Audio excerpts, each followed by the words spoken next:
আসসালামু আলাইকুম। স্বাগতম মহাগ্রন্থ আল কোরআনের ধারাবাহিক তাফসিরে। আজকে ইনশাল্লাহ আমরা পবিত্র কোরআনের সূরা আনআমের 100 থেকে 102 নম্বর আয়াত পর্যন্ত আলোচনা করব।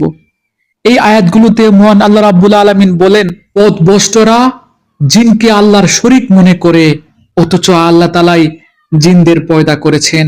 অজ্ঞতার বশবর্তী হয়ে তারা আল্লাহ তাআলার উপর পুত্র কন্যা ধারণের অপবাদ আনয়ন করে, অথচ আল্লাহ তাআলা মহিমান্বিত। এরা যা বলে তিনি তার চাইতে অনেক মহান, অনেক পবিত্র। তিনি আসমান সমূহ জমিনের একক উদ্ভাবক। এদের তুমি বলে দাও তার সন্তান কিভাবে হবে? তার তো জীবন সঙ্গী নেই। সবকিছু তিনি একাই সৃষ্টি করেছেন এবং সবকিছু সম্পর্কে তিনি পুরোপুরি ওয়াকিফাল রয়েছেন। তিনি আল্লাহ তাআলা তোমাদের মালিক। তিনি ছাড়া আর কোনো মাবুদ নেই। সবকিছুর একক স্রষ্টা তিনি। সুতরাং তোমরা তারও ইবাদত করো।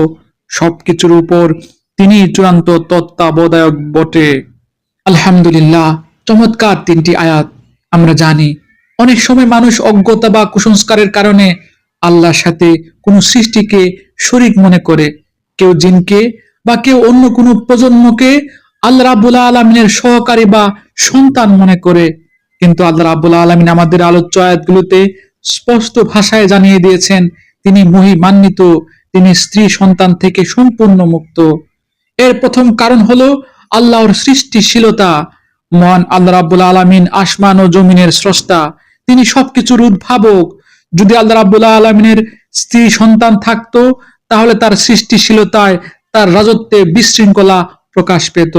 যেমন কল্পনা করুন, একটি দেশের একজন রাজা আছেন। তিনি একক ক্ষমতাবান। তার সবকিছু তার স্বনিয়ন্ত্রণের হাতে আছে। যদি রাজার একাধিক স্ত্রী সন্তান থাকে তবে তারা রাজ্যে অনেক সময় ক্ষমতা প্রয়োগের চেষ্টা করবে। রাজার গুরুত্বপূর্ণ সিদ্ধান্তে হস্তক্ষেপ করতে চাইবে, এমনকি ক্ষমতা দখলের চেষ্টা করতে পারে।